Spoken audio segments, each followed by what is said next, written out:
गुरुबिक्स में आपका स्वागत है। आइए इस वीडियो में हम दो वेक्टर्स को ऐड करना सीखें। तो मान लीजिए हमारे पास ये कोई वेक्टर a है और ये कोई वेक्टर b है। हमें इन दोनों वेक्टर्स को ऐड करना है, vector a plus vector b। तो इन दोनों वेक्टर्स को ऐड करने के लिए हम क्या करते हैं, हम वेक्टर a और वेक्टर b को इस तरह से प्लेस करते हैं कि पहले का इनिशियल पॉइंट दूसरे के टर्मिनल पॉइंट से कोइंसाइड करे। दैट इज, अगर मान लीजिए हमें vector a plus vector b find out करना है, तो हम वेक्टर a को लेंगे और वेक्टर a की डायरेक्शन और मैग्नीट्यूड सेम वही रहेगी, बस हम उसे डिस्प्लेस कर सकते हैं।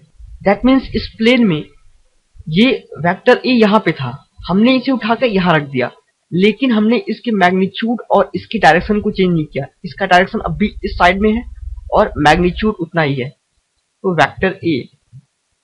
और हम वेक्टर b को इस तरह से प्लेस करेंगे कि इसका जो टर्मिनल पॉइंट है वो इसके इनिशियल पॉइंट से कोइंसाइड करे। तो हम इसे कैसे कर सकते हैं, हम इसे ऐसे रख सकते हैं।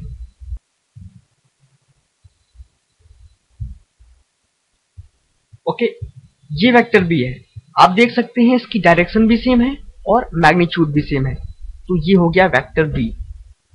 अब हमें vector a plus vector b क्या मिलेगा, हमें vector a plus vector b ये होगा, this is vector a plus vector b। और इसकी डायरेक्शन क्या होगी, इसकी डायरेक्शन होगी, आप देखिए वेक्टर b की डायरेक्शन ये, वेक्टर a की डायरेक्शन ये, तो इसकी डायरेक्शन इसके अपोजिट होगी। दैट मीन्स ये नहीं होगी, ये होगी। अगर हमें कोई वेक्टर इस तरह से दिया हुआ है, मान लीजिए ये वेक्टर a, ये वेक्टर b और ये vector c,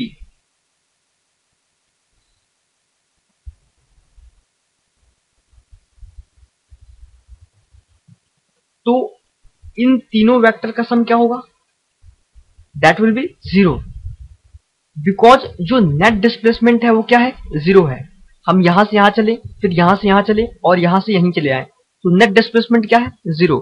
so vector a plus vector b plus vector c is equals to 0 इस केस में। और वेक्टर एडिशन के इस मेथड को हम कहते हैं triangle law of vector addition, triangle law of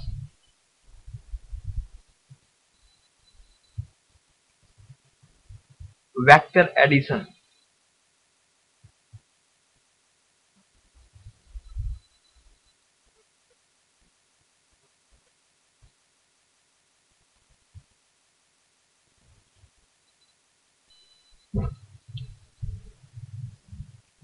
similarly हमारे पास दो वेक्टर्स को ऐड करने का एक और मेथड है, उसे हम बोलते हैं parallelogram law of vector addition. ये जो हमने पढ़ा वो था triangle law of vector addition. अब जो हम पढ़ने जा रहे हैं वो है parallelogram law of vector addition. This is parallelogram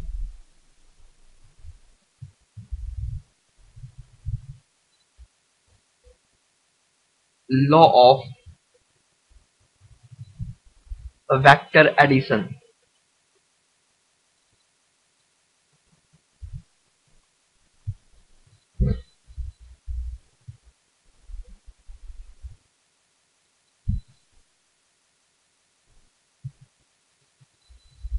तो parallelogram law of vector addition में कहा गया है कि अगर मान लीजिए ये दो वेक्टर्स हैं, ये है वेक्टर a और ये है वेक्टर b, अगर हमने इन्हें पैरेललोग्राम की दो एडजेसेंट साइड से रिप्रेजेंट किया है, ये हमारा पैरेललोग्राम है,